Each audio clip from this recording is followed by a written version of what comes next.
Well, welcome everybody. We're going to do things a little bit different this morning as we have service here. We've got child dedications as a part of service, so our flow is going to be slightly different. My message is going to be nice and short for you this morning. Some of you are sad about that. Maybe many of you are excited about it. No, just kidding.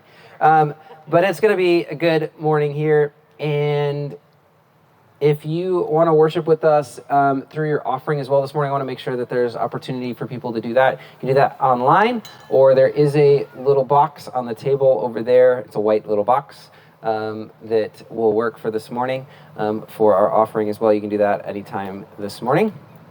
And then just a couple of quick things before we jump into the message. Next week, this is our last week here, and this actually rounds out exactly 2 years here, basically in this location here and across the street. Next week is our practice service at the new location at the Willow Glen Community Center. So if you're on a team, you can help your team figure out how to get set up in that new location. And it's a week for us to work through all the kinks, figure out, hey, this extension cord is not long enough. Hey, we need to change this, make sure we get everything set so that on the 17th, we can have a giant party.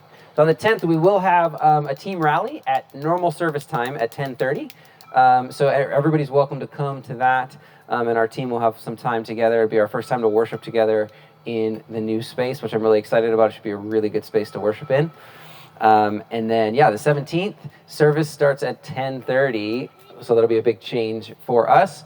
And then we've got a big party after service on the 17th. We've got taco guys coming to do tacos, bounce house for the kids. It should be a lot of fun after service, and service will also be really good on the 17th. I want to challenge everybody to invite somebody, at least one person. Matter of fact, don't just invite somebody, bring somebody with you to the grand opening. It's always a good day to bring somebody because, number one, there's bonus stuff after service that's a lot of fun, which is always enticing for people. But also, just the grand opening, people are like, oh, I'll come to something that's kind of starting the next phase because they feel like they can jump in right away. So it's a great week. Allie and I have been inviting a ton of people and a lot of people that are like, yeah, we'll come check out what you guys are doing as you move into your new location. So there are a ton of invites on the table there. I have even more at home, so if they're all get taken today, that would be ideal. So take as many invites as you think you might be able to give out. Man, I am struggling this morning. The fact that there's no creamer is my fault. The fact that there's no napkins is my fault. I made the coffee in our new coffee maker and I left it at home. So thankfully it made it here. But we'll make it through service and it will be good. There was one final thing I wanted to share. Yes, on Tuesday night, the next 2 Tuesday nights, Tuesday is when we do prayer. And we are going to pray together at the community center like we've been doing for the first 10-15 minutes, so don't be late. At 7:30 is that. And then we're going to actually walk the neighborhood in small groups and give out, put door hangers on people's steps and or doors, inviting them to the grand opening. So if you're like, I don't know about prayer too much, you just dip your toe into 10-15 minutes of prayer and then help walk with us in the neighborhood, give out door hangers. It's a great way for us to reach the neighborhood, let them know that, hey, there's a church that you could walk to. And so that'll be the next Tuesday night, next 2 Tuesdays at 7:30 at the community center. All right, I made it through all my announcements. We are jumping in. I'm supposed to say, too, I think the kids got it, but if the kids didn't get one of the sheets that Pastor Allie made, they get a prize if they fill it out during service. And so grab one of those. Now, so my message this morning, we are going to talk about the lives we lead as an example to others. The title that is on the website I noticed is wrong. I did not update that correctly, but the verses are correct. So we're in Ephesians chapter 4, verse 32, going to chapter 5. It says, "Be kind to one another, tender-hearted, forgiving one another as God in Christ forgave you. Therefore be imitators of God as beloved children, and walk in love as Christ loved us, and gave himself up for us, a fragrant offering and sacrifice to God." He says it's for us to be kind and tender-hearted and forgiving. If you were a parent, that's how you parent. If you're a friend, that's how you be a friend. If you're a coworker, if you're a son, if you're a daughter, this is how we live our lives. This is how we're to behave. Kind, tender-hearted, forgiving. right? If we were to just even boil it down to just those things, if you just do those things, you'd be a pretty good friend, pretty good parent, pretty good son or daughter. If you were those things, that's the place where we start. He says, be imitators of God as beloved children. And that word imitator of God, if you, to know what that means, if you go back to the Greek, you don't really need to, but if you were, the word is mimetes, which is the word we get from mime, which is the word we get imitate from, right? It's the same thing. It all comes from this, to mime or mimic. And kids get this naturally, right? You know what they do? They mimic their parents, right? And sometimes we're really grateful for that, and sometimes we're not so grateful that they imitate and mimic their parents. I'll never forget, it was a few months ago now, but Riley was, I think, just starting to be able to kind of stand up on her own and become a lot more interactive, and I'm across the room, and I look over, and all of a sudden, I see Hannah get this big smile on her face. She puts her hands up in the air, and she starts stomping on our floor, which it echoes in our house. It doesn't work here. She just starts stomping over to the floor to Riley, and then grabs her in a big hug. And the big smile on her face as Riley got a little scared and then really excited and happy at the same time. And the reason she did it was she was imitating me, because I used to do that to her all the time. Would do the same thing, and Hannah loved it. She would just get this big smile, and she would get happy. And as a parent, I was like, this is really cool. She's doing, I never told her to do that, never taught her to do that. She just saw that it made her happy, and I did it to her. And so she said, I want to make my sister happy. Let me do it to my sister. And we all know, right? Good things, bad things, right? We say that bad word one time in front of our kids, and then the next 20 times a day for the next week, that word keeps coming out, and you're like, how? I only said it one time. How do you keep? But the kids, they just imitate us. They see they just see. We don't have to say, hey, do this exact thing. They just see it and they do it.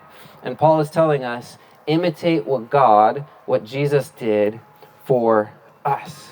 What did he do? He loved us so much he sent his only son. He loved us so much that Jesus lived a perfect life when we couldn't live a perfect life, and he died for us so that we wouldn't have to. And this is what we were to do, imitate him, walking in love, forgiving one another. This is the example that Jesus set for us. Every time, I want to know, why do these bells go off at 10:22? It's the most random time for bells to go off. I totally would get it at 10 o'clock. 10:22, I don't know, there's got to be significance. Don't look it up now. Somebody look it up later and tell me why. So we're to imitate Jesus, walk in love. And so I want to ask you the question this morning, and we're going to get a chance to talk about this in small groups in just a second here, actually. But how can you imitate Jesus more in your life? What's an opportunity you have? How can you walk in love as Jesus walked in love in your life? Maybe it's with your kids, maybe it's with your parents, maybe it's with friends or coworkers, maybe it's with students, fellow students at your school. How can you walk in love as Jesus walked in love?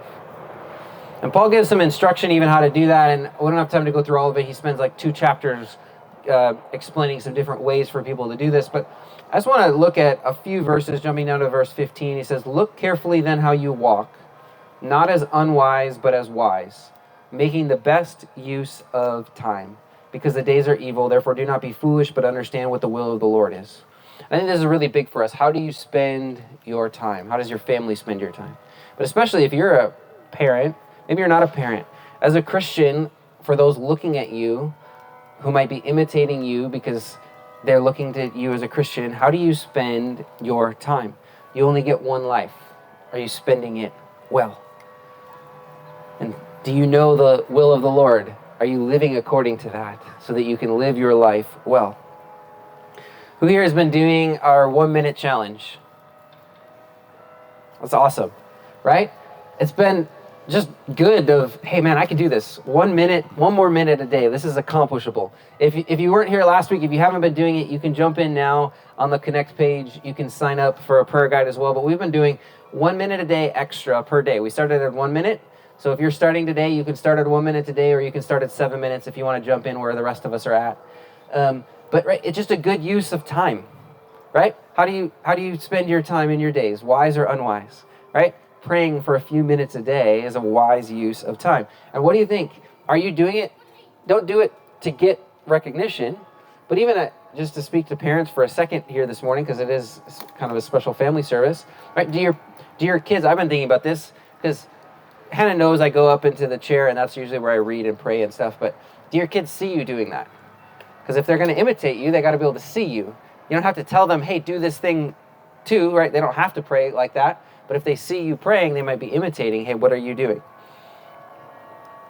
And then verse 18, he says, do not get drunk with wine, for that is debauchery, but be filled with the Spirit. And what he's really saying here is a specific example that is true as well for us, but what he's saying is, don't just get things that satisfy your earthly pleasures.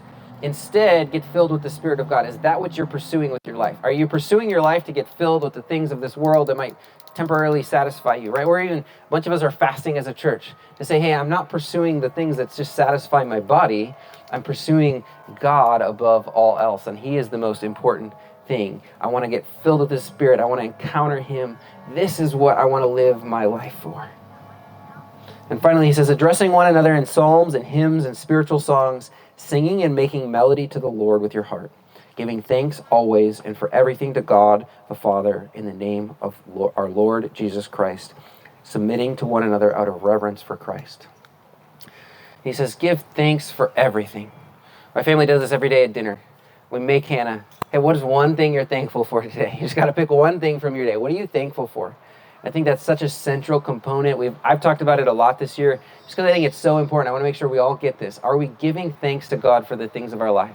Because there might be hard things in your life, there might be bad things, but there's good things that He's done for you too. So how can you be thankful? That thankfulness creates in us this heart of being able to follow Him better.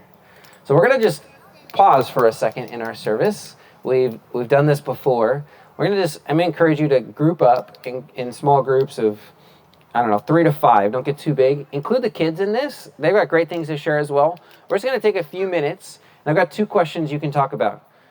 Each person shouldn't talk for more than a minute at a time, so that one person doesn't just take the whole time, just for some instructions here. But what is something you are thankful for to God? What is one thing you're thankful for? Something you can be thankful for. We can practice thankfulness. And 2, how can you imitate Jesus or walk more in love in your life?